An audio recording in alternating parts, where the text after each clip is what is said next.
Voy a lanzar algunos temas, Muy bien. así en general, o más en particular. Y se me ocurren muchos y le voy a intentar enfocar desde distintos ángulos, ¿no? Hemos estado hablando mucho de liderazgo y de cambio de liderazgo.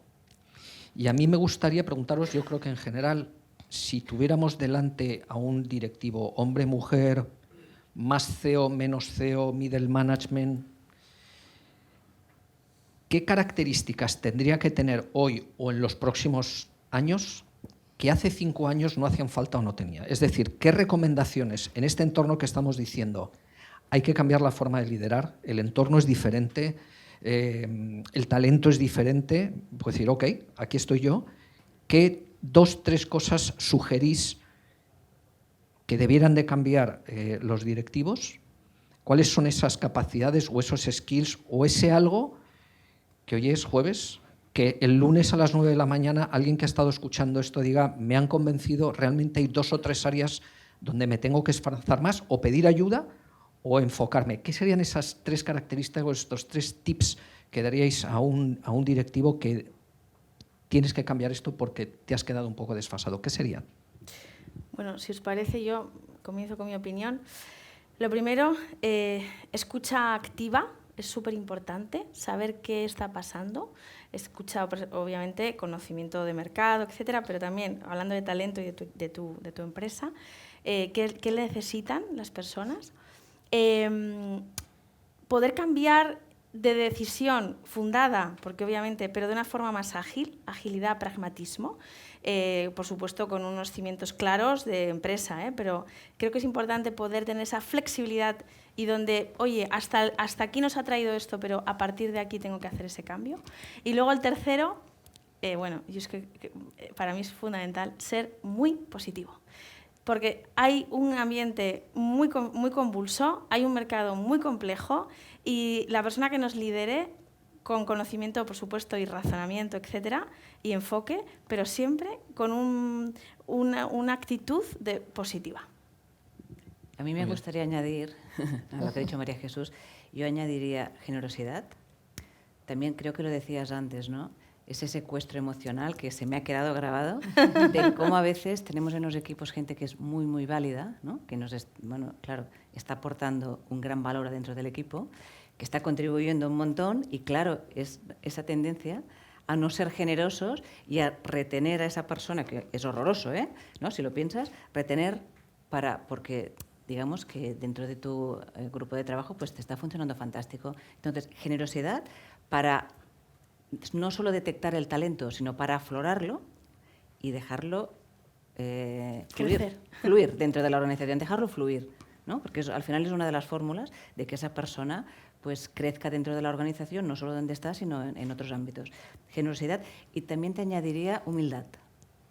Porque el líder que tiene delante a su equipo, ¿no? Y que pues está ahí con un discurso motivador, esto igual era antes, pero ahora esto va de cercanía, de escucharles, de estar con ellos, y también de humildad, de poder, ¿cómo te diría?, reconocer si nos hemos equivocado, pedir perdón, no hay ningún problema. Hay que tener esa humildad para que realmente pues tu equipo vea, o ese equipo vea en ese líder una persona, ¿no?, que para él es un espejo y donde se quiere ver reflejado. ¿Alguien se quiere animar a más? A ver, si queda algo, si queda algo. Básicamente lo habéis dicho. Mira, cuando has hecho la pregunta, a mí me ha venido a la cabeza un libro que nos regaló nuestra CEO esta Navidad, que era Crecer haciendo crecer. Cuando has dicho esa pregunta, que tiene que tener un buen manager, se puede resumir en todas estas características. Yo lo resumo en el título de este libro: Crecer haciendo crecer. Ser una persona que sea capaz de crecer haciendo crecer a la compañía, haciendo crecer a sus equipos, haciendo crecer a sus clientes, haciendo crecer a la sociedad. Crecer haciendo crecer. Eso para mí es un buen manager, ¿vale? Y puedo añadir, aunque me desvíe, yo es que soy muy de desviar, pero adelante, totalmente. Esto me viene, que no me quiere quedar con las ganas, cuando he dicho que me ha interesado mucho, he apuntado por aquí el triángulo, que decías el qué, cómo, el quién y el dónde y cuándo. Como me gusta trastear, yo te propongo cambiar el triángulo por un cuadrado. Venga, volvemos Venga. Ahí estamos, Enrique. Claro que sí. Y te digo por qué, porque creo que hemos hablado también mucho estoy de acuerdo con vosotros, que a mí no me gusta para nada la palabra retención, sino de encontrar esa forma para que ese talento, que también es verdad que cada vez está menos tiempo con nosotros, ¿qué hacemos para que se quede? ¿No? Y estamos todos yendo aquí a distintos modelos. Mi cuadrado es meter aparte del qué, cómo, el quién y el dónde y el cuándo, el por qué. El por qué. El por qué. El por qué, yo creo que hoy en día cada vez más, pero el por qué de verdad que te venga dado en el ADN de la compañía.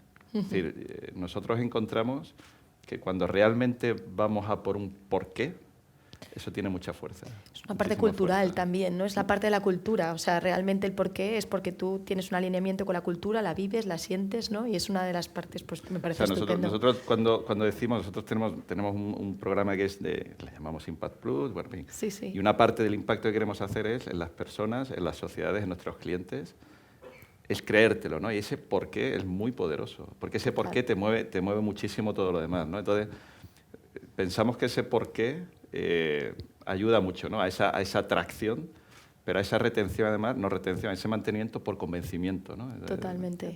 Sí, sí. A mí me ha encantado el triángulo, de hecho voy a está añadir, apuntado porque me parece ir tocando cada una de las teclas, me parece súper importante y además segmentarlo así. Simplemente te propongo añadir el... Pues así lo hacemos. Sí, sí, yo además por lo que decía Enrique, me parece que la cultura, o sea, cuando hablamos de un líder, el líder tiene que vivir la cultura. Yo sé que la cultura puede ser algo muy etéreo, ¿no? La cultura, pues son los valores, son la forma de ser de una empresa, ¿no? Es el ADN de una empresa. Entonces, para mí un líder tiene que vivir ese ADN, tiene que tener ese ADN.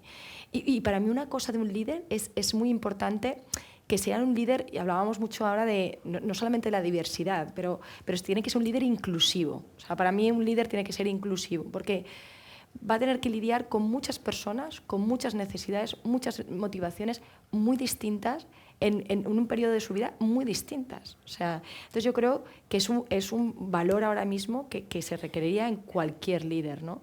Es decir, para mí, la valentía, la humildad que decías, ¿no? El compromiso me parece fundamental y todo eso lo tiene que liderar de una forma inclusiva, ¿no? Eso por una parte. Y luego hay una parte que ha dicho Enrique que me ha encantado, que es el tema de hacer crecer. Yo siempre pienso, ¿no? ¿Qué legado vas a dejar? O sea, un líder, ¿qué legado quiere dejar? Y ¿quién te va a sustituir? Y no porque sea una persona, a lo mejor son varias, pero es esa parte de decir, o sea, siempre tienes que hacer crecer a los equipos que tienes, porque realmente esos son el futuro. O sea, en el sentido de que ahí hay, esa es parte muy importante, ¿no? Siempre es, oye, a mí los líderes que intentan, ¿no?, vender todo lo que hacen en su momento, hay que ser generoso, ¿no? Y yo creo que la generosidad con respecto también a tus equipos, ¿no?, al dejar crecer. De lo que me estáis hablando en el fondo es que estamos viviendo un momento de clarísimo cambio de liderazgo y de un cambio de era, y que por lo tanto los líderes del futuro se tienen que construir y que el set skills es claramente diferente al que podríamos tener antes por velocidad del cambio, incertidumbre, todo lo que nos estás diciendo es muy interesante ese punto. Voy a ir saltando de un tema a otro, ¿no? Pero amenazo que puedo volver a uno inicial. Mira, me ha parecido muy interesante. Estabais hablando del foco en el empleado, que todas las compañías hemos estado pensando mucho en el Customer Journey, no tanto en el Employer Journey. ¿Por qué persona tanto de cliente? Tenemos que concentrarnos un poco más en esa personalización. En el fondo es un poco el design thinking que hemos estado haciendo estos últimos años hacia afuera, con sus jobs to be done, etcétera, etcétera. Volverlo hacia adentro porque es realmente crítico para fidelizar, para entender, para contratar. Mi pregunta es, ¿quién lidera este proceso dentro de la organización? Voy a responder yo otra vez la primera. Ya la última vez. Yo creo que suena muy esto, pero es todos. No solo talento, cultura, o sea, el Departamento de Recursos Humanos, por supuesto, tiene que liderar, pero ya no solo la estrategia, sino implementar y movilizar. La dirección general, por supuesto, los managers intermedios y el propio empleado. O sea, yo creo que esto es un poco lo que hablaba antes de democratizar ¿no? el avance, a esto me refería. Antes, la función de recursos humanos a mí me recordaba un poco al laboratorio, ¿no? Establecemos políticas y luego el empleado hace, ¿no? Entonces, hoy también la función, no solo el liderazgo ha cambiado, sino la función de talento y cultura ha cambiado, de recursos humanos o people o como lo llamemos en las organizaciones, con lo cual la respuesta es todos tenemos la responsabilidad de esa vida del empleado.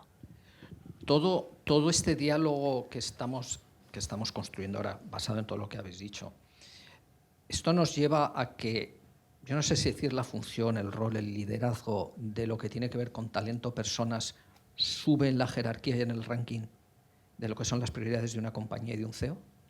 Totalmente. O sea, yo siempre, hay una frase que me gustó mucho, que la escuché una vez, que era, decía que el departamento de recursos humanos o talento, people, como se pueda referir, en las diferentes empresas, se tenía que sentar en la mesa de los mayores, ¿no? Como diciendo, bueno, ya está en este estadio. Y yo creo que es totalmente así. O sea, realmente yo ya veo pocos comités de dirección donde no haya una persona de talento representada, ¿no? Dentro del comité. Y no porque tenga que tener una silla o una posición per se, ¿no? Yo creo que es porque, de verdad, no creo que haya comité de dirección, una convención, un entorno directivo en la que el tema del talento no esté encima de la mesa. Entonces, por lo que decías anteriormente, yo creo que estoy totalmente de acuerdo. Esto no depende únicamente de un departamento de recursos humanos, por supuesto que no. Creo que depende de los líderes, creo de toda la organización, creo que depende del propio empleado también, creo que depende por supuesto, del comité de dirección, pero sí que creo que la función de recursos humanos cada vez, o de talento, cada vez se está transformando en mayor medida y además se está transformando porque los temas ya no son únicamente propios y suyos, sino que está ahora en relación con muchos otros departamentos y yo creo que tiene una figura mucho más clave, ¿no? Ahora mismo. Entonces, yo creo que la pandemia nos ha hecho crecer o ha hecho crecer al equipo de talento. Perdón, vas a hacer otra pregunta, pero tengo un tema que esto es importante, porque estamos hablando del cambio del líder, del cambio de la función. Hay que saber lo que se implementa, qué opinamos. Súper importante acompañar cualquier cambio con una survey, con una encuesta. ¿Qué están diciendo? ¿Qué estamos diciendo? Los cambios que se están haciendo impactan, son positivos. Y esto que decía al comienzo de que el líder tiene que ser capaz de cambiar, ¿no? de darle esa vuelta a timón y adaptarse, tiene que ir acompañado con una medición, porque lo que hoy mido, lo que medí ayer, hoy ya no sirve. Entonces, nosotros, por ejemplo, cada 3 meses tenemos esa encuesta de satisfacción interna de las cosas que están haciendo, cada 3 meses. Antes era una vez al año, luego se pasó cada 6. Yo creo que es importante saber si realmente lo que se hace cala en el empleado. Y es importante también no recordar que si hay métricas y KPIs para valorar todos estos procesos, ¿no? Que no todo es las KPIs puras de operaciones, sino que esto es interesante. Al hilo de lo que tú estás comentando, de cómo lo va apreciando la gente, que va pasando, quiero volver al inicio de tu comentario hablando de cultura, ¿no? Y de ese cambio cultural o adaptación cultural o gestión cultural que en vuestro caso habéis tenido que hacer como consecuencia de la fusión, de una industria cambiante. Y quería saber un poco también si desde tu perspectiva, Cristina, pues tienes alguna recomendación, algún aprendizaje o alguna cicatriz de estos movimientos culturales que suena a que son de empresas grandes y complejas, pero que la realidad es que aplica desde una pyme para arriba absolutamente a todo el mundo, al hilo de lo que estáis diciendo todos, de que alguien entra en una empresa ya no solo por cosas tangibles, sueldo, posición y demás, sino propósito, cultura, etcétera, etcétera.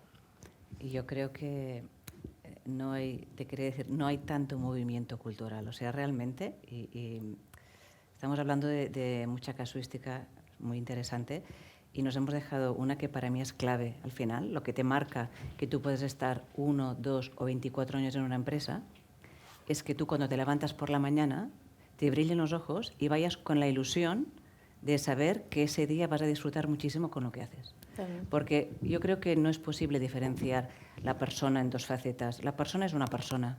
Y la persona está trabajando, o está con su familia, con sus amigos, o está durmiendo. Pero cuando tú, en tu día a día, te incorporas, por la mañana te suena el despertador, te puedes levantar con la actitud, otro día más, o te puedes levantar con la actitud de, hoy voy a hacer esto, y voy a disfrutar con lo que hago. Y para mí esto es la clave del éxito y es lo que te marcará que al final, ¿no?, todo lo que acabe redondeando esa propuesta de valor del empleado te lleve a seguir, ¿no?, y a otro día y otro año, ¿no?, y a seguir en la empresa. No sé si hay cambios generacionales. Yo creo que hay todo tipo de cambios, pero que el talento también, ¿no?, que a veces decimos nos cuesta buscar ese talento. El talento lo tenemos dentro. El talento está dentro de las organizaciones. A veces puede ser que obviamente hay un perfil pues, que no existe, porque ya no es un talento de la persona en sí, de la actitud, de sus habilidades, de la experiencia que tiene, sino que es un talento de algo muy específico, de una formación que no existe, ¿no? Si yo me quiero dedicar a la robótica, pues muy mal, porque como no tengo ni idea, pues nada, no tengo ningún tipo de talento para eso, ¿no? Pero muchas veces el talento lo tenemos dentro de las organizaciones y esta es nuestra responsabilidad. Y no solo, lo he dicho antes, no solo de los grandes líderes con equipos muy grandes, sino de cualquier persona de la organización, de trabajar con sus equipos para hacerlos crecer. Y no sé si me he ido mucho de lo que me estabas preguntando. No sé si hay recomendación. Yo para mí es disfrutar cada día con lo que haces, transmitirlo muy bien, ser generoso, ayudar a tu equipo, ayudar a que crezcan, verles posibilidades donde a lo mejor ellos no las ven, ajustar expectativas a cada momento, porque también sí que es verdad, ¿no?, que también os lo decía, las personas empezamos, ¿no?, y a veces pues queremos ir muy rápido y a veces los avances son más lentos, pero los avances se acaban produciendo, ¿no? Y ya no va solo de la capacidad que la persona tenga, sino de cómo le vamos ayudando a esa mochila que cada persona tiene a que vaya incorporando ese aprendizaje que le ayudará pues, a seguir. Muy bien. Al hilo, déjame que te planteo a ti, Enrique, por ejemplo, ¿no? Un tema que suele ser un poco peliagudo o complicado en muchas compañías y es al hilo, ¿no?, de cuándo el talento es de dentro, cuándo el talento lo tengo que ir a buscar fuera, cuándo tengo que externalizar qué servicios como, porque me parece que tú estabas comentando antes, Marta, una cosa es la construcción de capacidades y es el sentido de urgencia que tienes que meter, a ver si el mercado te concede esos meses o años para poderlo hacer. Mi pregunta va un poco al hilo sobre ese equilibrio entre construirlo dentro, externalizar, cuándo externalizar. Si no externalizo, a lo mejor soy menos competitivo. Si externalizo, no estoy permitiendo que los equipos de dentro se desarrollen. Y esto es un tema que cuando hay tanta velocidad del cambio y en determinados perfiles es muy crítico. Y esto puede lastrar, puede acelerar. No sé si tienes ahí un punto sobre ello. Estoy asustado porque has dicho que es peliaguda y yo la veo relativamente... Sencilla. No sencilla, pero al final, como la vivimos en el día a día, es decir, esta es Sobre todo vosotros, ¿no? Claro, es un planteamiento que nosotros en su momento lo tuvimos que hacer y iba un poco ligado con lo que hicimos. Al final, al principio comentaba, nosotros tenemos que acompasarnos también al ritmo de la empresa. Cualquier empresa te hace tu corto plazo, el plan del año que viene, el presupuesto del año que viene, lo que quieras, tu medio y si quieres largo, ¿no? Ya cada vez es largo, pero tu corto plazo y tu medio plazo. Y eso también lo tenemos que trabajar nosotros en términos de talento. O sea, es fundamental el que nosotros lo primero que tenemos que hacer es entender el negocio, y lo habéis comentado, entender hacia dónde va el negocio. Y esto ha habido un momento en que yo creo que a todos nos ha pillado un poco fuera de juego, ¿no? Porque aquello todo empezó a acelerarse en un punto dado y dices, ¿pero cuándo ha pasado esto, no? Todos íbamos un poco por detrás. Nosotros, por ejemplo, ahora intentamos ir por delante. Pero ese por delante significa el que yo tengo que planificar a corto y a medio. Y es verdad que a corto yo ya sé que el año que viene voy a tener determinadas capacidades que tengo que cubrir para darle el servicio a nuestros clientes y que no las tenemos. Y dice, hay momentos en los que puedo utilizar, por supuesto el talento lo tenemos dentro, pero y es donde primero creo que tienes que mirar, ¿no? Entonces, te planteas de qué puedo hacer el tan manido, ¿no? El upskilling, reskilling, por supuesto, porque aunque no tengan esa capacidad técnica, es que son necesarias otra serie de capacidades que la gente que ya tenemos, todas las personas que ya la tenemos dentro de la organización, la tenemos, ¿no? Entonces, hay una parte en donde te puedes plantear eso para el medio plazo, pero a lo mejor hay otra parte en donde no llegas. O sea, las velocidades existen y los tiempos existen. Existen para el negocio y existen para las capacidades. O sea, hay veces en que la rapidez o la necesidad es a corto plazo y ahí es donde pues a lo mejor tienes que tirar de capacidades fuera. Y está bien. Donde es a un poco medio plazo y donde dices, bueno, pues puedo permitir, como yo ya sé que voy a llegar ahí, voy a empezar a formar personas o voy a empezar a buscar cantera, y hay otras a un medio plazo a lo mejor que sí te permiten la capacidad, que es también lo ideal, de hacer ese upskilling, ese reskilling de tus personas, que traen unas capacidades que son tremendamente útiles y te da tiempo, ¿no?, a hacer esas otras capacidades. Yo creo que hay que jugar con los tiempos. O sea, no hay solución única, pero tienes que jugar con eso. Y por supuesto, es tu forma de manejarlo. Pero como se maneja cualquier empresa, mi estrategia para cuánto tengo que traer el trimestre que viene, cuánto tengo que traer el año que viene y cuál es mi plan estratégico a 3 años. O sea que por fin estamos hablando de una gestión estratégica del talento. Absolutamente. Quiero decir, es que no se puede hablar de otra forma, ¿eh? O sea, estamos obligados a hacerlo. Por eso al final, cuando estabais hablando también de la evolución, ¿no?, de los departamentos que esta es una también buenísima, ¿no? No sabemos ni cómo llamarle. Estamos todo el rato, Sí, le llamo pongo recursos, nombre yo, si os puede pero que es una realidad, ¿eh? O sea, quiero decir, dice, oye, ¿cuál es tu...? Digo, mira, para que lo entendamos, recursos humanos no, pero es verdad que todos le llamamos personas, talento, cultura, ¿no? Todos estamos intentando evadirnos del pasado, porque es verdad, o sea, quiero decir, porque nuestra área tiene que evolucionar del negocio hacia las personas y no al revés. Es decir, nosotros somos gestores de qué necesita el negocio y dentro de nuestro expertise, que son las personas, el capital humano, intentar ofrecerte la mejor gestión desde un punto de vista estratégico y táctico, que es lo mismo que hacen, ¿no? Pero tiene que ir de ahí, tiene que ir del negocio a las personas, ¿no? Entonces, bueno, por eso te decía que yo lo veo en ese sentido porque ya lo vivimos, ¿no? Es esa gestión estratégica del talento, al igual que lo hacemos del resto de cosas de la empresa. Por supuesto. Siguiendo, ¿no?, con el tema del talento y de esta disfunción, ¿no? Hablábamos de una disfunción quizás con el mundo académico, hablábamos de que va a haber escasez de algunos perfiles, y voy a orientar esto desde varios ángulos, ¿no? El primero es ¿qué solución hay? Vale. El segundo es si el teletrabajo ha venido al rescate para este gap de talento. Y lo tercero, de nuevo, aunque yo lo habéis tocado, es cómo esto puede alterar la forma de contratar de las compañías, ¿no?, rompiendo algunos esquemas, ¿no? La formación profesional empieza a jugar más rol del que tenía antes, nos hemos obsesionado con los grados, posgrados, etcétera, etcétera. ¿En qué punto estamos? Por lo tanto, 3 preguntas que hago un poco para todos, ¿no? ¿Tenemos solución para esta escasez de talento? ¿El teletrabajo es una solución o no, o parcial para esto? Y si luego, desde el punto de vista de contrataciones, esto nos obliga o nos incentiva, no solo como reactivo malo que no tengo otra solución, sino nos abre la mente a que, oye, igual estábamos con algunos prejuicios que a lo mejor merece la pena romper. Lo lanzo, el que quiera. Bueno, yo creo que la interacción universidad, centros de formación, escuelas de negocio, empresa, tiene que ser súper fuerte, cada vez más. Y ya no solo con los centros superiores, sino incluso desde los colegios. Creo que todo lo que hablábamos antes, decía Marta, que dentro de muy poco va a haber puestos STEM que no vamos a poder cubrir. Hay muchas compañías que están haciendo grandes temas desde colegio.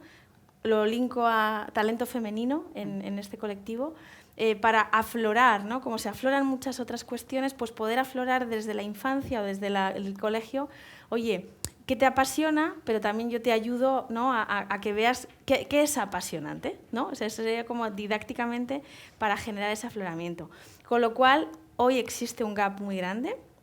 Yo creo que todas las empresas tenemos la responsabilidad social de ir de la mano de las universidades, centros formativos, efectivamente, porque hablamos de grados, de la obsesión con grado, licenciatura, máster, etcétera, pero no nos podemos olvidar de la importancia de las formaciones profesionales, de los perfiles técnicos, que de verdad son súper importantes para el desarrollo de nuestro país y del crecimiento, ¿no?, de todo el mundo. Con lo cual, esta sería mi aportación. Mucha conexión, formación, empresa, pero desde el comienzo. para seguir con lo que decías de María Jesús, obviamente los puestos STEM, además de que haya una necesidad ya a nivel global, obviamente también son un segmento de formación que tiene un carácter muy masculino. Nos faltan referentes STEM que sean femeninas. Y eso sí que nosotros lo trabajamos desde el programa que os he dicho de diversidad, y lo que buscábamos era precisamente aflorar esos referentes femeninos dentro de las carreras STEM. Y en ese caso, pues a nivel de CaixaBank, buscamos una colaboración con Microsoft y identificamos unas becas, que lo que tratábamos era precisamente de esas personas que estaban, esas mujeres, ¿no?, que estaban estudiando STEM, pudieran después venir a trabajar becadas durante un año en CaixaBank, en puestos de esos que a veces el talento, yo digo que siempre está dentro, pero tiene que ir a buscarlo, porque ¿no? Y estamos trabajando en eso. Y luego para ir, digamos, despertando ese interés por esos puestos más críticos, ¿no?, más difíciles. También, pues, después del Mobile World Congress de Barcelona, pues también trabajamos, ¿no?, para organizar sesiones en ese caso eran pues alumnos de cursos académicos más pequeños, ¿no?, pero ahí sí que era, tanto niños como niñas, pero para poder aflorar ese interés por la ciencia y por carreras que las estamos necesitando, no en un futuro, en un presente. Ya sé que esto sí que es un medio más largo plazo, pero que creo que ninguno de nosotros duda de que la evolución va a ir por ahí y tenemos que seguir, pues, ayudando desde el inicio, ¿no?, para que puedan aflorar más, pues, esas inquietudes y cómo, pues, la ciencia está en nuestro día a día de la sociedad. Teletrabajo, sin querer abrir el debate del teletrabajo. ¿El micrófono? Muy manido. Como cerrar el... Como os iba diciendo. Ya me he metido en modo... Es que estamos en solos aquí. Sí. Repito. Sí, quiero volver a poner encima de la mesa el tema del teletrabajo, pero desde el ángulo de si esto va a ayudar a cerrar un gap, en el sentido de vamos a ir a buscar ese talento escaso en origen. Y en origen todos pensamos que en otros países, pero a lo mejor no es en otros países, es en nuestra España vaciada, en otros lugares. ¿Va a tener impacto relevante? ¿Tiene sentido? Por contestar a eso, sí. Que de hecho, cuando hablamos de diversidad, totalmente de acuerdo también con lo que dices. Hay muchas cosas que están en origen y en el talento femenino es cierto que cuando ves las estadísticas dices no lo acabo de entender, es que no lo acabo de entender. Entonces, claro, si ya tienes un gap en gran parte de la población, es que el gap luego se va acrecentando, ¿no? Entonces, yo creo que eso es todo lo que se haga por ahí es fabuloso porque está súper bien tirado. Pero cuando hablamos de diversidad, yo añado una también para todo el tema del talento, que es la diversidad, como te lo digo yo, es la diversidad del sitio donde trabajar. Seguimos siendo muy de Madrid, Barcelona, no sé, grandes ciudades, Bilbao. Sí. Una de las cosas que nosotros estamos intentando de cara a intentar adquirir el talento es irnos más allá. Nosotros lanzamos un programa que no salió bien, pero sigo pensando que estaba muy bien tirado y estoy convencido de que por ahí va a ir mucho, que fue... llegamos a un acuerdo con una escuela de negocio y lo que dijimos es, en este caso era en la Sierra de Madrid, vamos a intentar en un pueblo pequeño ver si, oye, con determinadas ayudas, también porque le conviene al ayuntamiento, etcétera, etcétera, montamos un hub, formamos a las personas que luego puedan trabajar desde allí. Entonces, lo veíamos también idealmente, ¿no?, como una forma de ir vertebrando y también coincidió con todo el discurso de la España vaciada, ¿no? Y decía, ¿cómo puedo intentar unir puntos por todos lados? Porque es lo que un poco intentábamos decir, ¿no? Tenemos que ir viendo.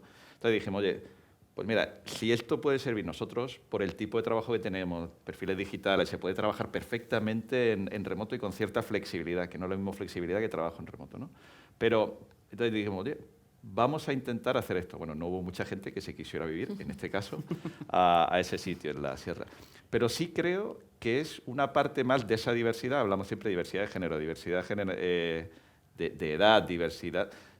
Hay muchas diversidades. Y yo creo que una de las cosas que tenemos que explorar, y también las empresas tenemos que abrir mucho la mente en esto, hay mucho talento en muchos sitios y no solo en los típicos nichos. Es que muchas veces nos cuesta, ¿no? Oye, pues es que dices, no, pero no lo hay. Bueno, de nuevo, voy a la siguiente. Pues si no lo hay, podemos crearlo porque si juntamos a la parte legislativa, la parte de la universidad, en la escuela de negocio, la propia empresa, los candidatos, hay muchas oportunidades, pero muchas veces es más fácil no meterse en líos, ¿no? Sí. Nosotros lo intentamos, en este caso no salió bien, pero somos cabezones. Yo estoy convencido de que es el camino, de verdad. Sí, yo por complementar lo que dices, Enrique, o sea, yo creo que el mercado del talento, por llamarle otra vez mercado y entender la palabra, ¿no? Pero yo creo que es global. Absolutamente. O sea, ahora mismo es global. O sea, competimos con empresas que buscan talento en todo el mundo también. Es decir, el candidato o la candidata igual está buscando un puesto en Madrid, en Badajoz, en Sevilla, que está buscando un puesto en Qatar, ¿no? Bueno, en Reino Unido, o donde sea, ¿no? O sea, lo que estamos viendo es que el mercado es global, o sea, que competimos en un mercado global para atraer el talento. Entonces, eso no lo teníamos hace unos años, no estaba sobre la mesa hace unos años. Entonces, claro, ahora tenemos mucha más competitividad. O sea, dices, hay escasez de talento, pero es que aparte el talento está más demandado en muchos más lugares. Y además es que el grado de fidelización, como decíamos antes, y de compromiso es cada vez menor, porque si tú no me contratas y me das lo que tengo mucho más mercado en donde buscar.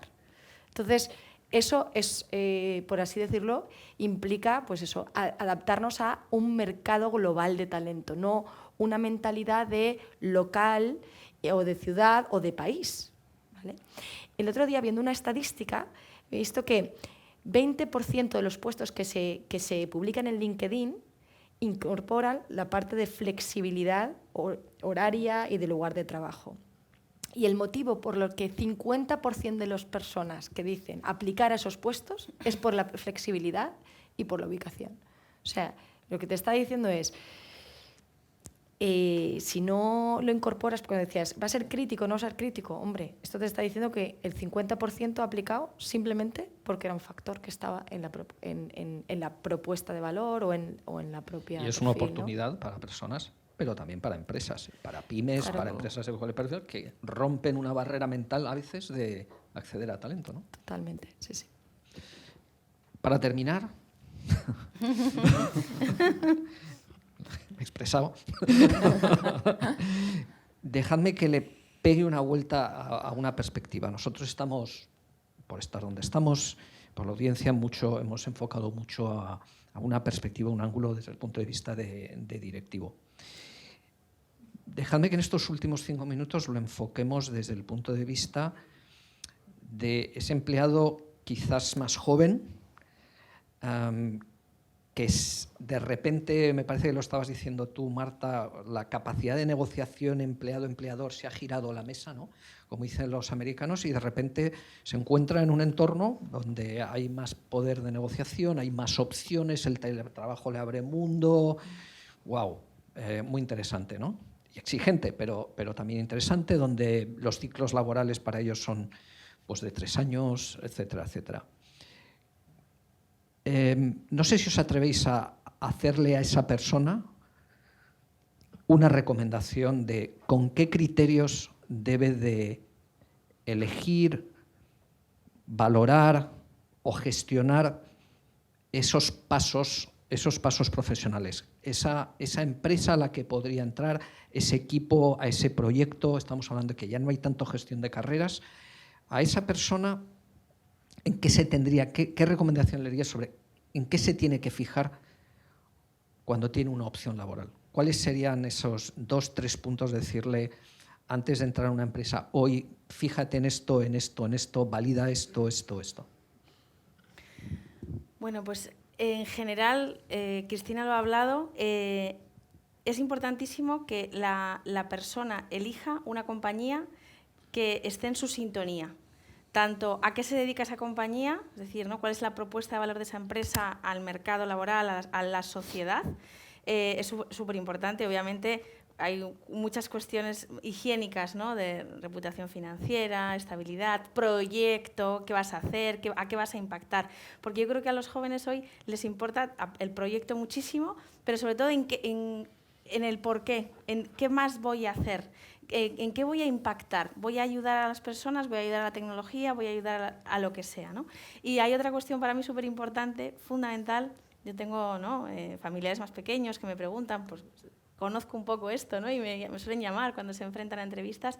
Y yo siempre les digo una cosa, que te caiga muy bien la persona que está hablando contigo.